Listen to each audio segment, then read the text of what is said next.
Personne dans le village de Saint-Benoît-sur-Mer ne parle plus de l'orphelinat Delacroix. Ce n'est pas un silence récent ni même volontaire.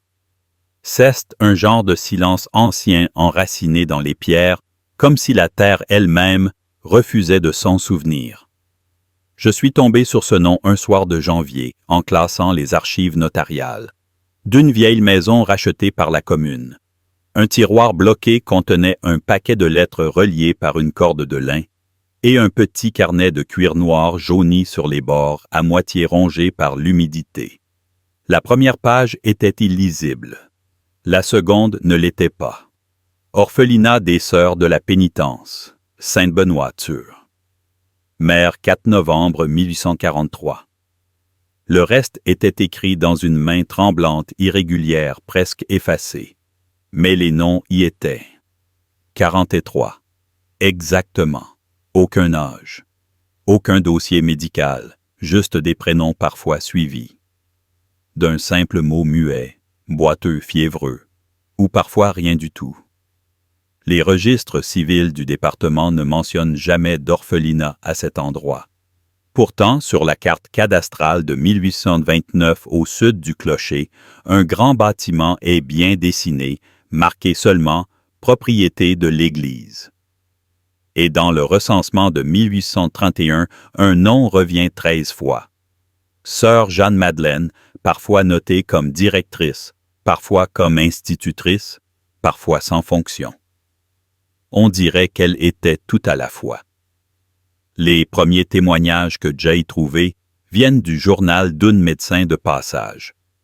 Un certain Dr Louis Morel, qui fut envoyé là par la préfecture en août 1845 pour examiner les conditions sanitaires d'un établissement ecclésiastique suspecté de mauvaise hygiène.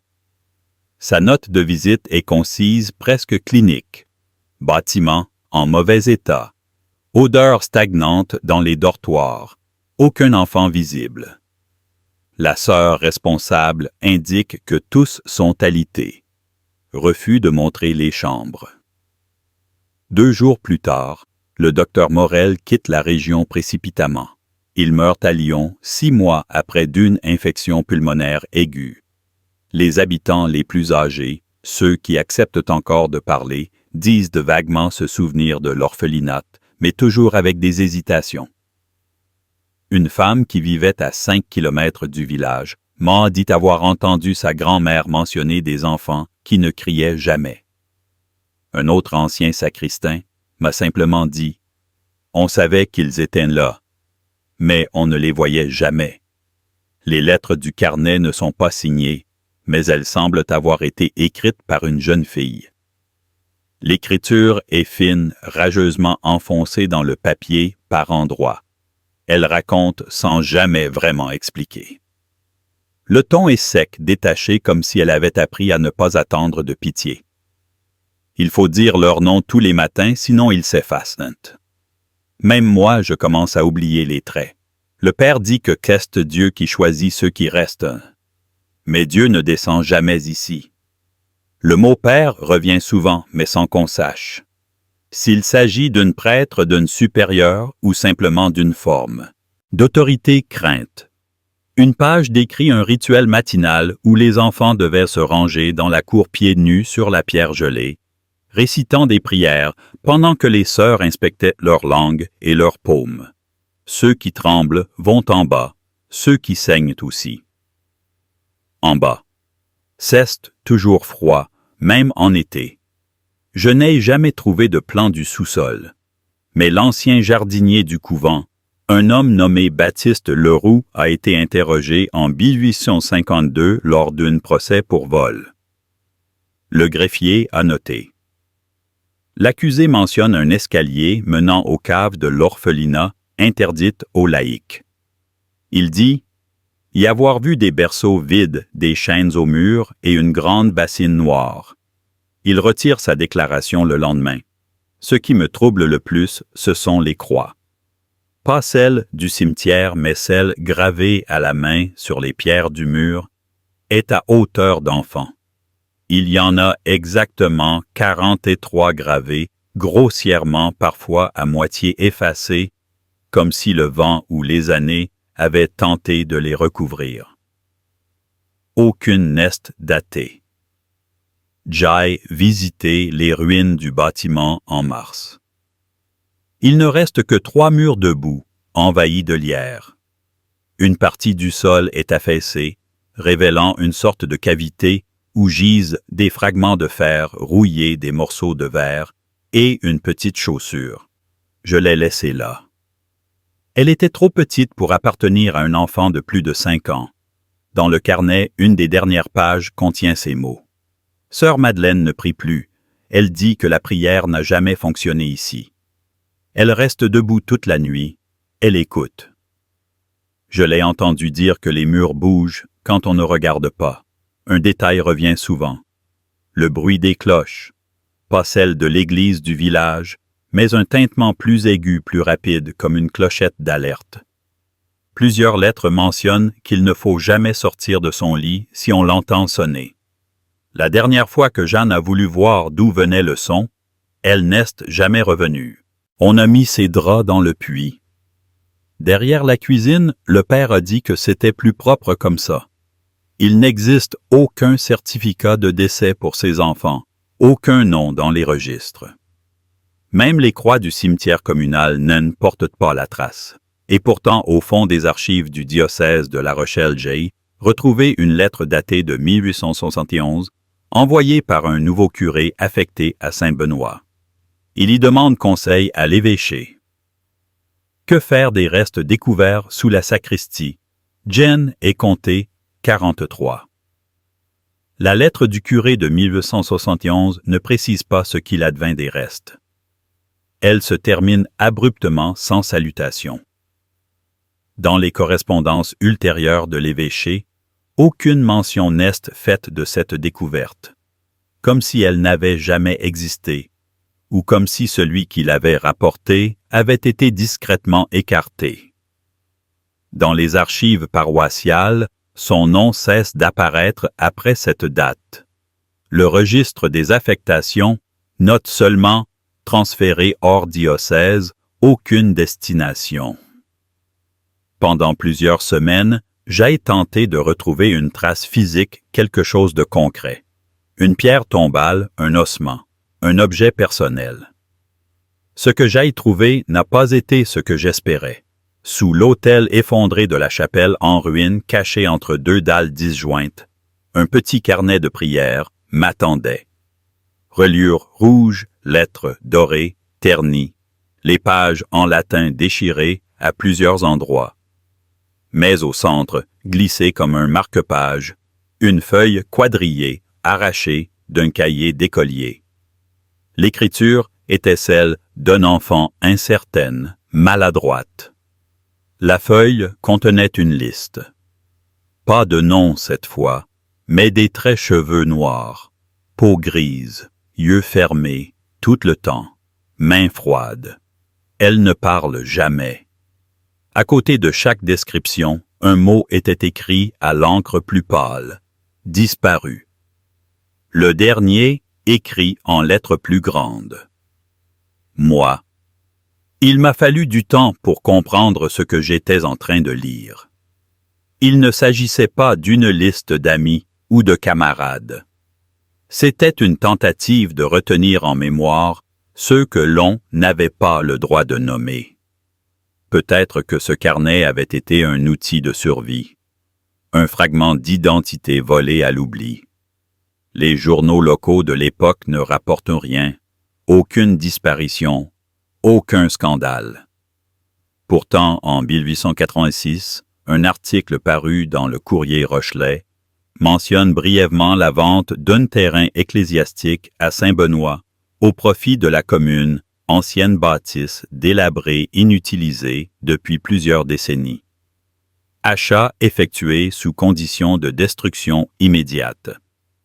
L'article précise que les fondations présentaient des anomalies géologiques et que les ouvriers chargés de la démolition auraient signalé des fissures contenant des matières organiques. Aucun suivi, aucun commentaire officiel. Un fait cependant me hante encore dans les archives des ventes notariales de cette période. Le terrain a bien été vendu, mais pas à la commune. Il fut acheté par un homme venu de Paris, un certain Édouard Delacroix. Le nom m'a glacé. Aucun lien familial connu avec l'orphelinat, aucun antécédent religieux, et plus étrange encore, aucun acte de revente après lui, comme si le terrain avait été acheté uniquement pour être oublié. Un vieil habitant m'a raconté que ses grands-parents l'interdisaient de jouer près des ruines. Il disait que les bêtes nies allaient jamais que les corbeaux survolaient le lieu sans jamais s'y poser. Il parlait avec cette lenteur des hommes qui ont appris à ne pas creuser. Pourtant, à la fin de notre échange, il a murmuré. On disait qu'il y avait une pierre dans la terre, plus lisse que les autres. Quand on marchait dessus, le vent s'arrêtait. Je suis retourné sur les lieux une dernière fois en avril. L'endroit avait changé. Le lierre avait recouvert presque tout. Les pierres effondrées dessinaient maintenant une forme confuse, presque circulaire. Jay cherchait la pierre lisse, celle dont il avait parlé. Je l'ai trouvée au bord du puits, à moitié enfoncée dans la terre. Effectivement plus lisse que les autres, froidement régulière comme polie par des centaines de pas, ou par autre chose. Je lui ai posé la main, et je n'ai rien ressenti. Pas de frisson, pas de murmure. Juste un silence compact, d'un genre épais collant comme si le vent s'était figé depuis longtemps autour de ce lieu. En me relevant, mon regard est tombé sur un détail que je n'avais jamais remarqué auparavant, juste au-dessus de la pierre. Gravé très finement sur le mur, un mot en lettres majuscules. Reste. Je suis parti sans me retourner. Dans les semaines qui ont suivi, Jay reçut une lettre anonyme. L'écriture était ancienne, tracée à la plume. Elle ne comportait qu'une phrase. « Vous avez ouvert la mémoire. Fermez cela. » Jay rangeait le carnet, les feuilles, les coupures, les photos. Jay essayait de ne plus y penser. Mais certaines nuits en classant d'autres dossiers, je reconnais des prénoms, des mots isolés. Et parfois je crois entendre le tintement d'une clochette aiguë, rapide, fragile, comme une alerte. Mais ce qui m'effraie le plus, ce n'est pas le son, c'est ce qu'il annonce, et le fait que chaque fois ils viennent d'un endroit différent, jamais du même mur, jamais de la même pièce, et surtout jamais de l'extérieur. Je n'ai jamais su pourquoi. J'ai continué à chercher. Il aurait été plus simple d'accepter le silence, de refermer ce qui par tous les signes ne souhaitait pas être dévoilé. Mais certaines vérités s'infiltrent comme une humidité ancienne imprégnant chaque pensée. Ce n'est pas la curiosité qui m'a poussé, ni même l'obsession. C'est un sentiment plus grave, une sorte de dette envers des voix qu'on n'a pas su entendre à temps. En mai, un archiviste du diocèse de Poitiers m'a contacté après avoir entendu parler de mes recherches. Il m'a envoyé un extrait d'un registre privé tenu par un moine reclus à Saint-Martial-sur-Terne dans les années 1830. Ce document jamais publié mentionne une visite à un couvent isolé en bordure de marais au sud de Saint-Benoît. Le moine parle d'une congrégation qu'il qualifie de silencieuse et non conforme aux règles du clergé, dont les prières nocturnes seraient dirigées vers la souffrance comme moyen de purification divine.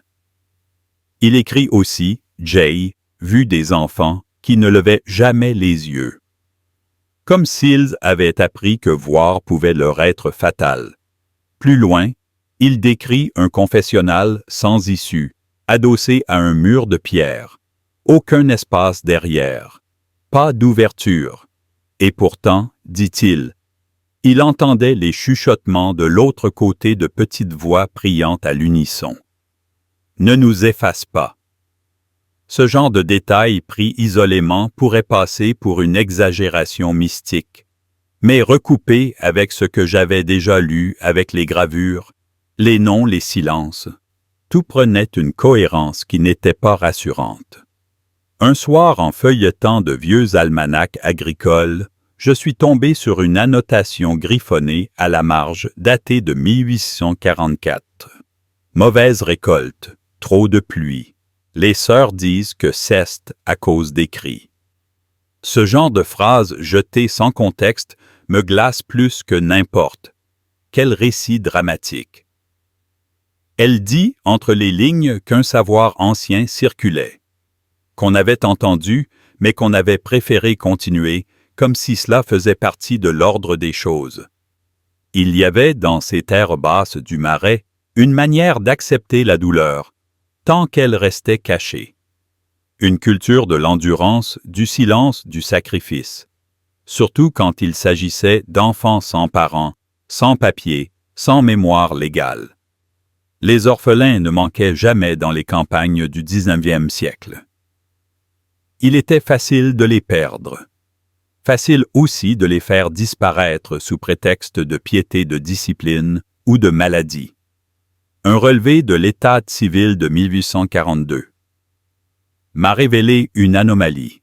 Cette année-là, 25 enfants furent déclarés morts à l'hôpital de Rochefort sans avoir été jamais enregistrés comme vivants. Aucune famille ne les réclama. Leur lieu d'origine fut noté à chaque fois comme indéterminé transfert religieux. Or, selon les archives de transport, aucun transfert d'orphelinat vers Rochefort n'est documenté cette année-là. Les chiffres ne s'alignent pas. Il manque des enfants à l'arrivée. Ce genre de disparition administrative n'était pas rare à l'époque. Mais ici, elle semblait organisée presque répétitive, comme si une main invisible redistribuait les vies selon des critères obscurs. La sœur Jeanne-Madeleine, celle dont le nom revient 13 fois, n'est jamais citée après 1845. Aucune trace de décès, aucun transfert de congrégation. Une seule mention indirecte subsiste dans une lettre écrite par un prêtre du diocèse de Limoges, parlant d'une sœur, brisée, recluse volontaire, hantée par des souvenirs indéchiffrables.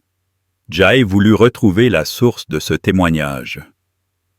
Je me suis rendu à Limoges aux archives diocésaines. On m'a laissé consulter un dossier d'aide ecclésiastique datant de 1861. Il s'agissait de la demande d'un couvent pour l'accueil d'une sœur âgée ancienne enseignante dont la santé mentale déclinait. Elle était décrite comme silencieuse, tournée vers le mur, récitant des listes de prénoms toute la nuit. Le dossier ne mentionne pas son nom, mais la description recoupe tout, et le plus troublant fut cette note ajoutée au crayon rouge en bas du formulaire. Elle refuse toujours de nommer le 43e. Ce détail, cette obsession du nombre, 43 revient partout. Il y avait quelque chose d'inachevé, comme si un seul enfant était resté oublié ou caché.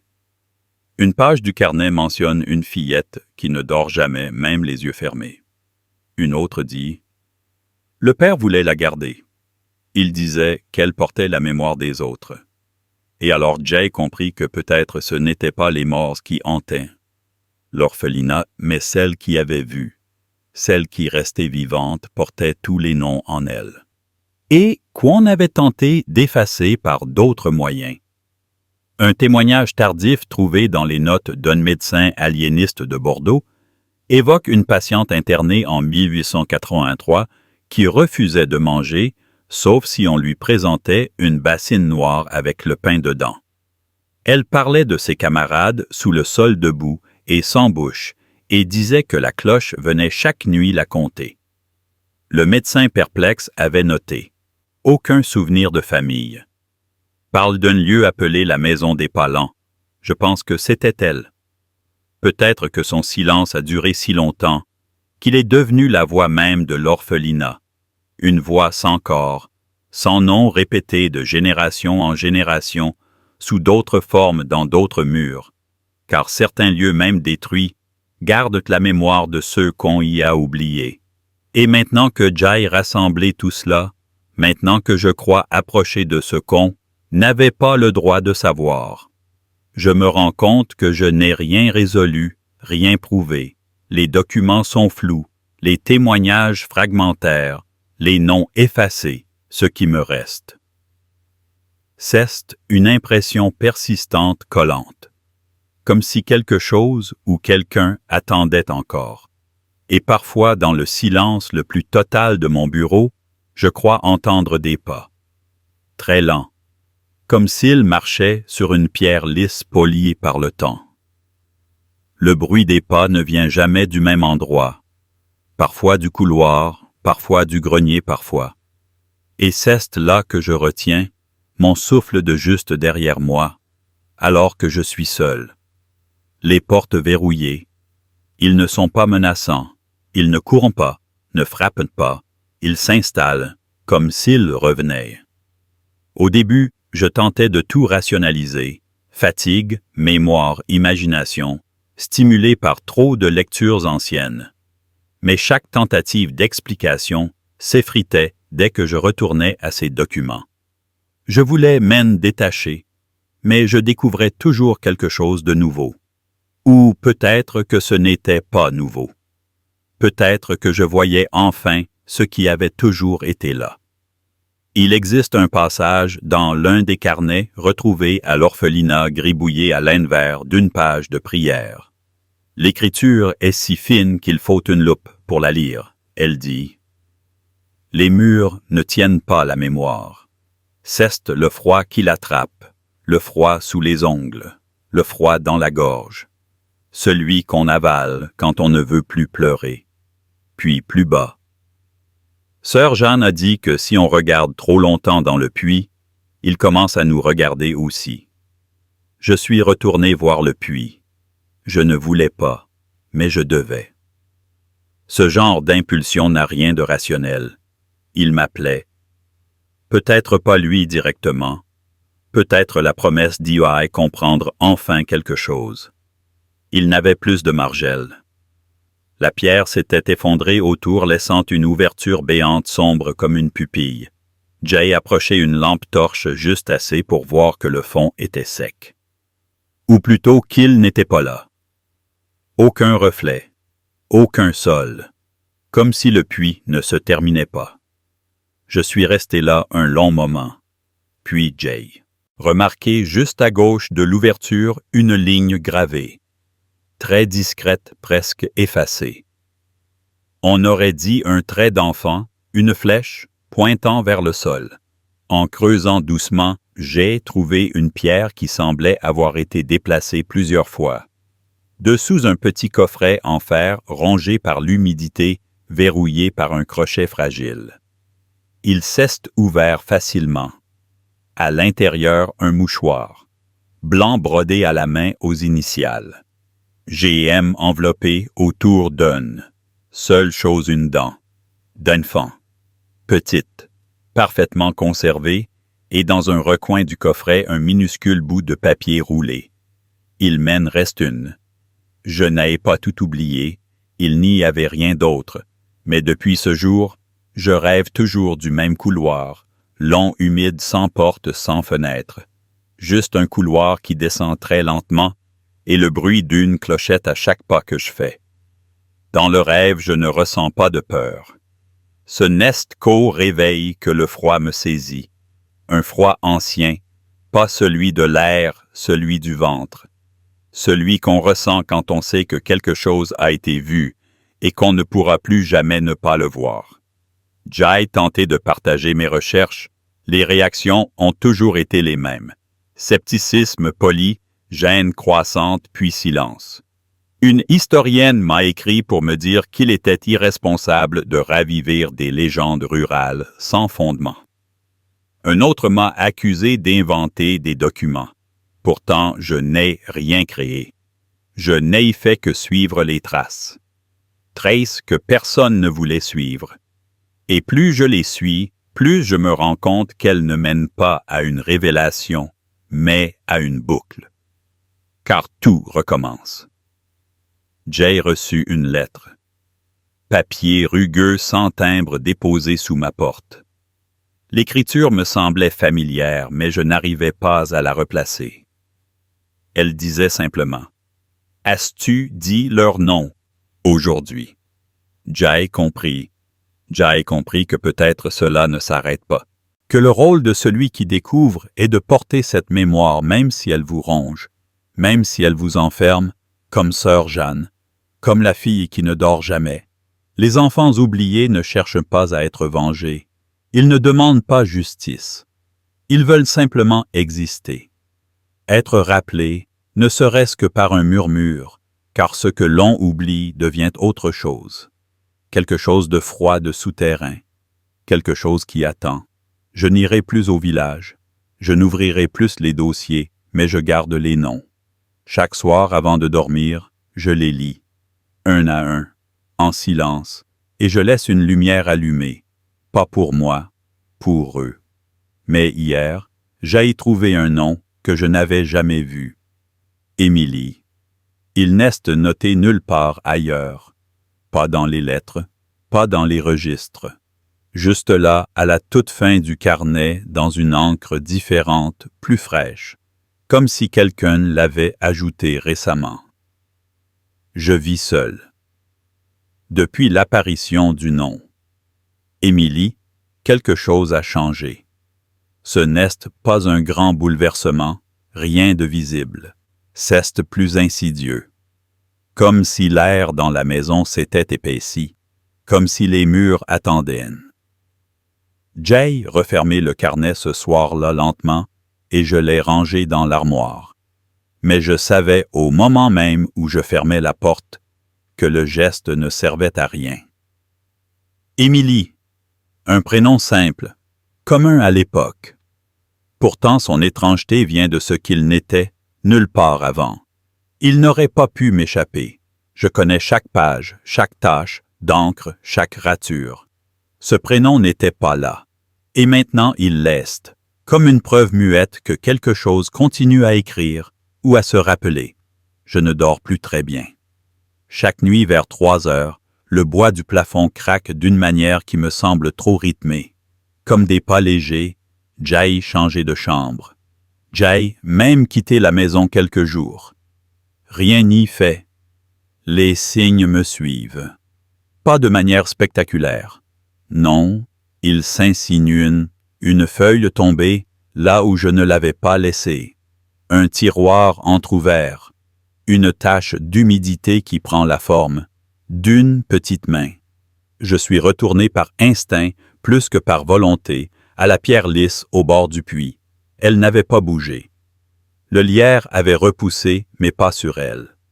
Elle reste nue intacte. Jay posait la main dessus une fois encore, espérant ne rien sentir. Mais cette fois, il y avait quelque chose. Pas un frisson, pas une douleur. C'était une sensation d'attente, comme si la pierre retenait sa respiration. Je n'ai pas regardé dans le puits. En rentrant, j'ai trouvé une enveloppe sur mon bureau, sans adresse, sans cachet. À l'intérieur, une seule feuille. Papier. Jauni presque transparent. Écriture d'enfant tremblée. Elle n'a pas été comptée.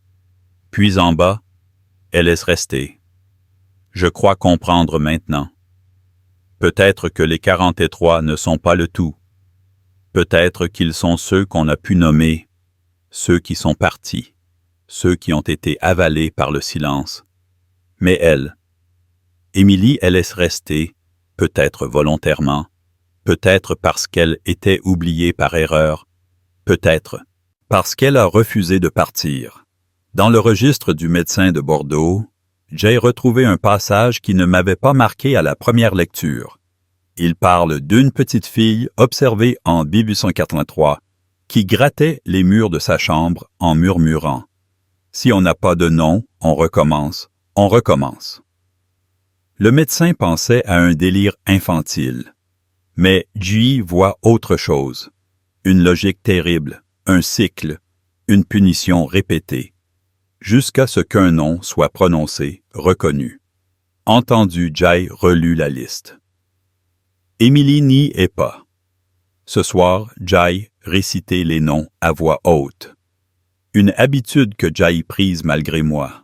Un rituel privé que je croyais apaisant. Mais quand Jai ajoutait Émilie à la fin, le silence dans la pièce a changé. Plus lourd, plus serré, comme si quelque chose avait écouté et approuvé. Mais il y a eu un détail que je n'avais jamais remarqué auparavant. Juste après avoir prononcé son nom, ma voix s'est arrêtée, pas parce que je le voulais. Elle s'est arrêtée seule, comme étouffée.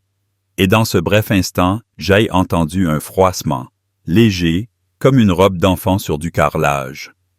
Puis plus rien.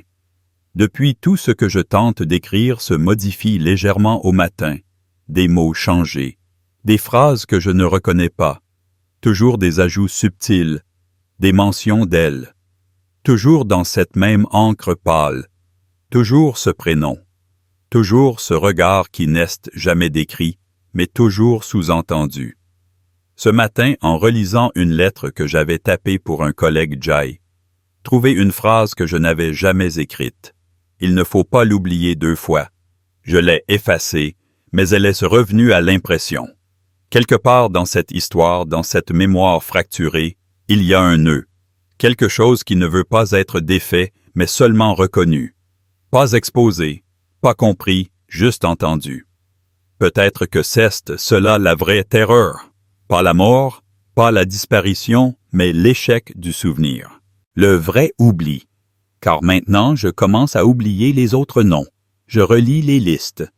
Il y a des vides, des traits sans mots, des silences entre les lettres. Comme si prononcer Émilie avait eu un prix, et le pire c'est que je crois que je suis d'accord avec ce prix. Je ne sais plus depuis combien de temps je reste assis à mon bureau chaque soir. La liste devant moi, la lumière vacillante d'une lampe à pétrole comme unique témoin. Le silence de la pièce me paraît vivant, attentif. Et chaque nom que je récite devient plus difficile à prononcer, pas parce qu'ils me sont étrangers, mais parce qu'ils s'effacent. Lentement, systématiquement, il y a des pauses, maintenant, entre les syllabes, des trous que je n'arrive pas à combler, comme si leurs souvenirs glissaient hors de ma bouche avant même d'être formés.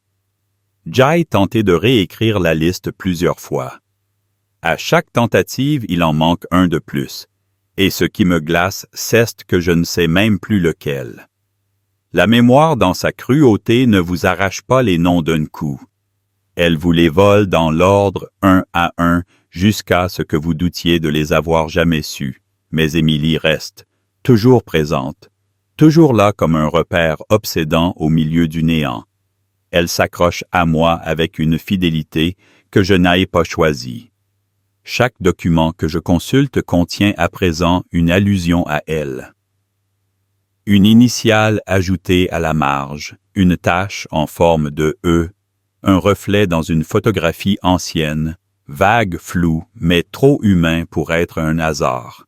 Je ne sais plus ce qui vient d'elle ou de moi. Peut-être, Enai a-t-il plus de frontières? Jai consultait un spécialiste discrètement. Un vieil homme ancien archiviste devenu reclus dans une abbaye bénédictine. Il a écouté mon récit sans m'interrompre. À la fin, il m'a simplement dit « Il existe des présences qui ne veulent pas justice ni pardon, juste qu'on les regarde jusqu'à la fin. » Puis il m'a tendu une page arrachée d'un vieux bréviaire, un vers latin, noté à l'encre brunie, et si obliviscatur populus memoria erituna. Même si le peuple oublie, il restera une mémoire. Depuis cette nuit-là, je rêve d'un escalier. En colimaçon interminable, il descend sous la chapelle plus profond que les fondations. Je porte une bougie, mais la lumière n'éclaire rien devant moi. Pourtant, je descends toujours, et à chaque marche, une voix chuchote. Un nom que je ne reconnais pas, mais que je comprends. Je ne les écris plus au réveil. Il ne reste pas seul. Émilie reste. Jai, décidé de retourner à Saint-Benoît. La route était plus courte qu'autrefois, ou peut-être n'avais-je jamais vraiment quitté le lieu. En descendant vers les ruines, un vent étrange soufflait sans direction précise. Les arbres restaient immobiles. Seule l'herbe semblait frissonner, comme si elle écoutait. Le puits était là, toujours entouré de lierre noircie, la pierre lissée au centre inchangée. Je me suis agenouillé devant elle sans réfléchir. Le froid qui en émanait semblait vivre en moi depuis toujours, et là dans le silence le plus total. J'ai murmuré. Émilie, puis encore Émilie. Et une troisième fois, tu n'as pas été oubliée.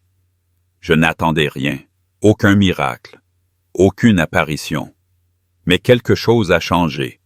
Pas dans l'air, pas dans le ciel. En moi, comme si une pression vieille d'un siècle s'était enfin déplacée. Pas libérée, pas levée, mais déplacée. J'ai quitté les lieux à la tombée du jour, le cœur pesant, les mains vides. Mais ce soir, en rentrant, une chose m'attendait. Le carnet, celui que j'avais enfermé dans l'armoire que je n'osais plus toucher. Il était posé sur ma chaise. Ouvert à la dernière page, le papier avait jauni davantage les bords rongés. Mais une phrase y avait été ajoutée, en bas très discrète, presque timide. Tu es le 44e. Je suis resté figé un long moment. Ce n'était pas une menace. Ce n'était pas une accusation. C'était une place, un espace désigné, une reconnaissance. Je ne sais pas si c'est un honneur ou une condamnation, et maintenant je comprends pourquoi les noms s'effacent. Ils ne disparaissent pas, ils changent de porteur. Je les porte, chaque nuit plus nombreux, plus lourd, chaque rêve plus profond, chaque silence plus épais. Il ne me reste que peu de choses. Quelques pages, une voix, et cette sensation que je dois continuer, pas pour les comprendre, pas pour me libérer, mais pour les retenir, car il y a un puits en moi maintenant. Et je crois qu'il regarde. Il y a une note griffonnée dans la marge d'Aune, registre de corvée, datant de 1847. L'écriture est tremblante, visiblement ajoutée à la hâte. On y lit. Ne jamais allumer les lanternes dans l'aile nord, pas après la sonnerie de l'Angélus.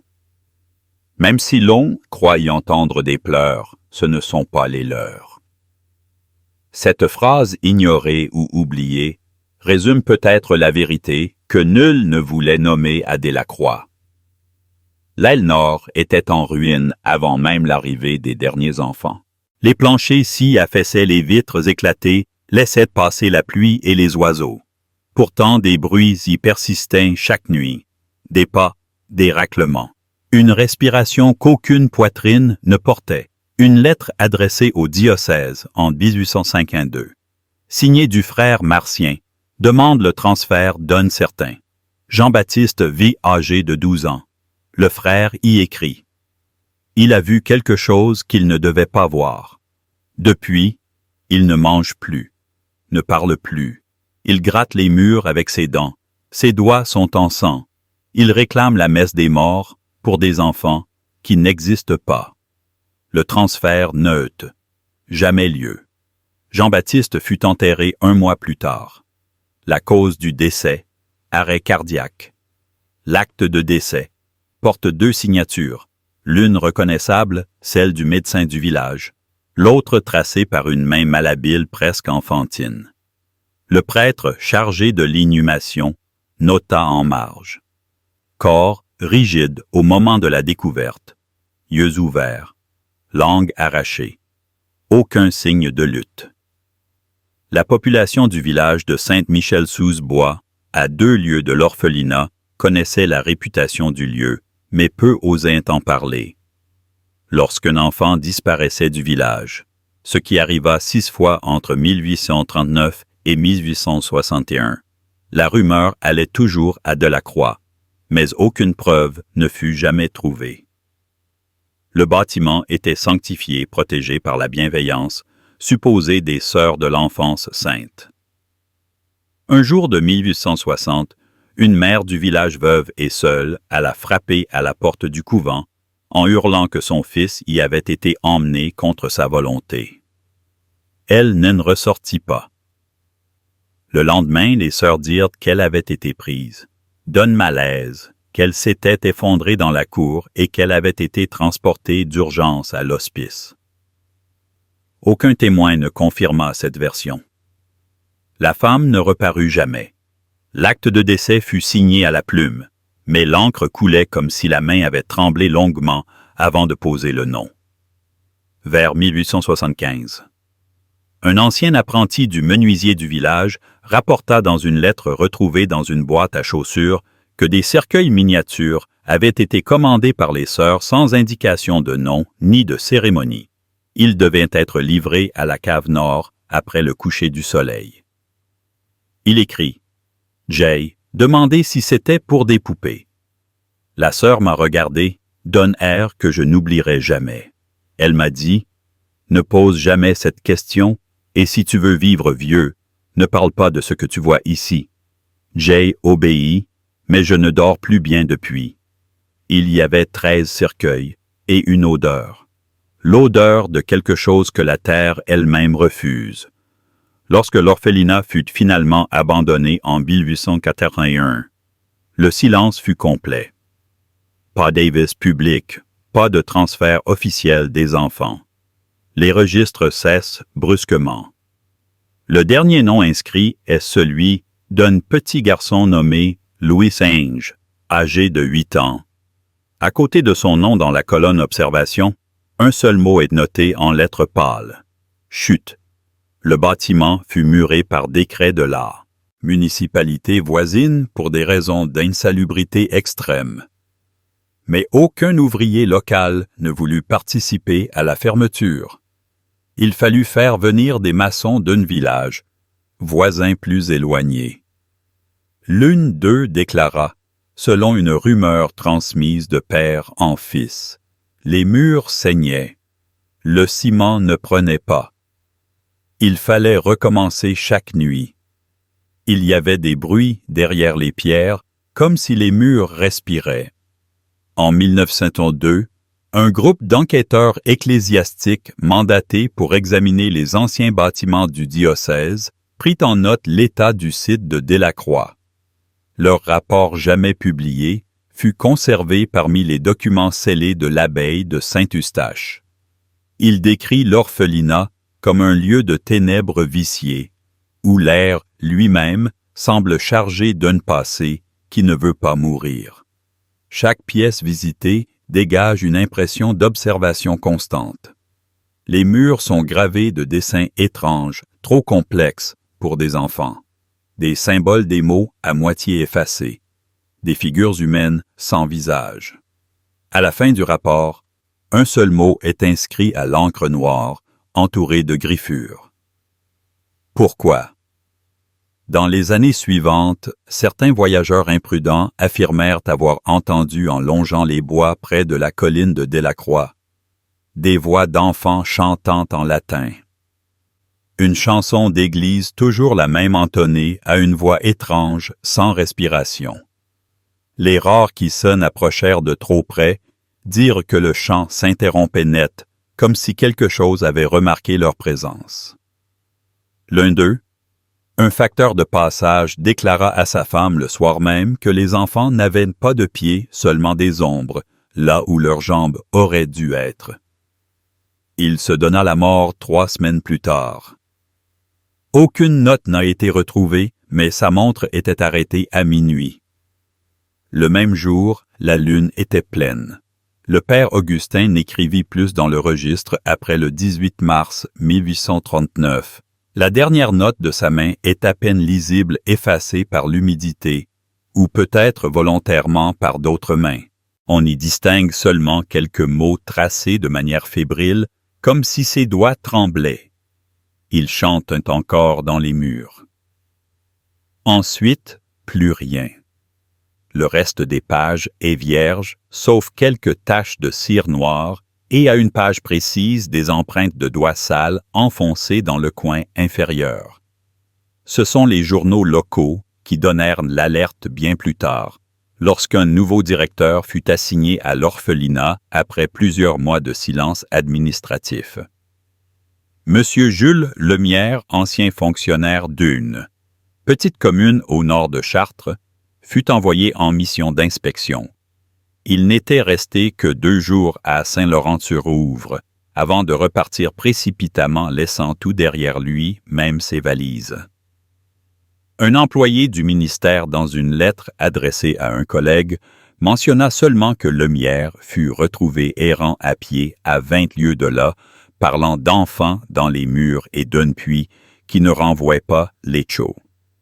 C'est, à ce moment-là, que les autorités civiles décidèrent de fermer l'établissement sans procès, sans publication officielle.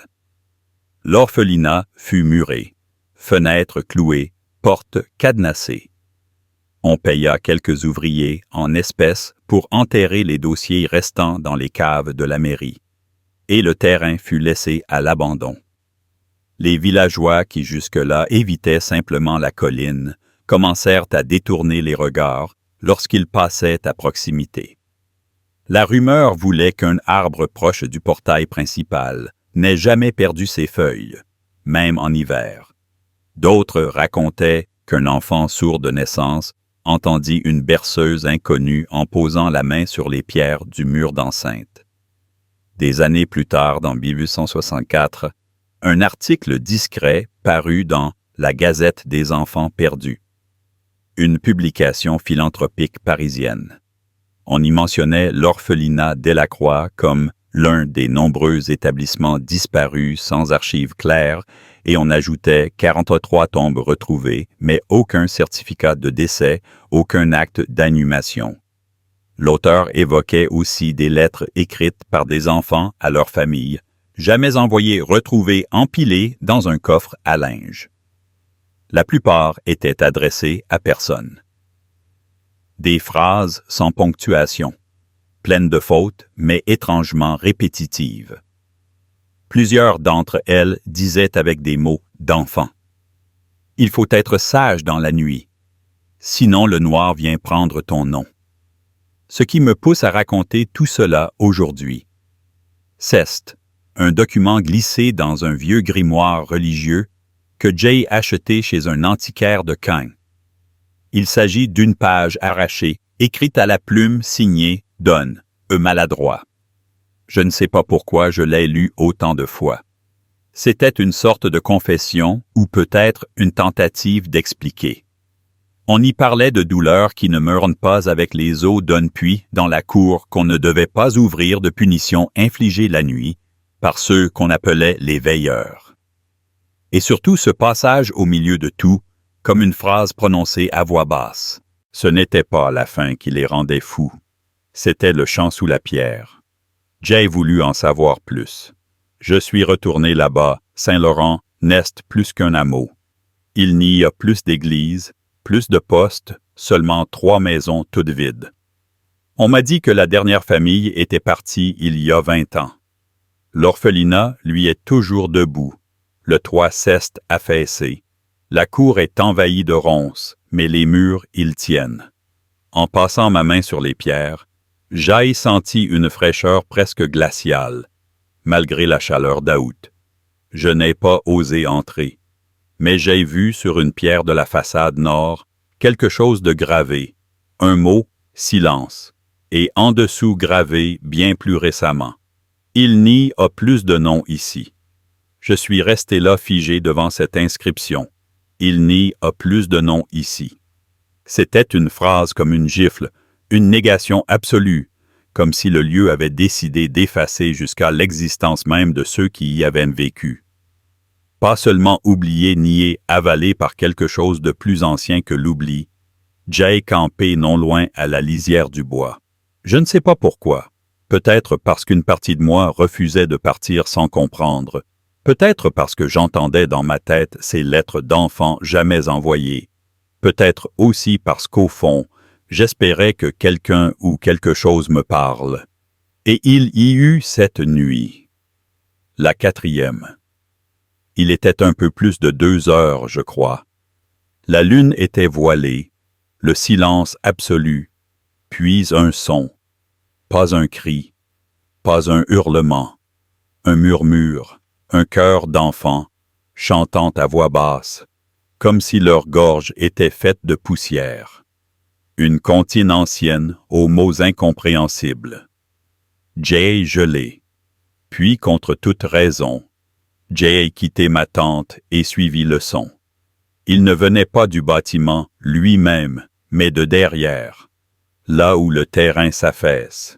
Jay écartait les herbes hautes, les ronces, jusqu'à ce que mes pieds rencontrent des pierres. Un cercle partiellement effondré. Le puits, celui qu'on ne devait pas ouvrir. Il était scellé, bien sûr, mais mal. Une dalle de pierre fendue, et autour des symboles gravés à moitié effacés par le temps, des lettres gothiques, mais aussi des marques d'enfants, des initiales des petits soleils, des bonnes chums. Et puis là en rouge, eux ne dorment jamais.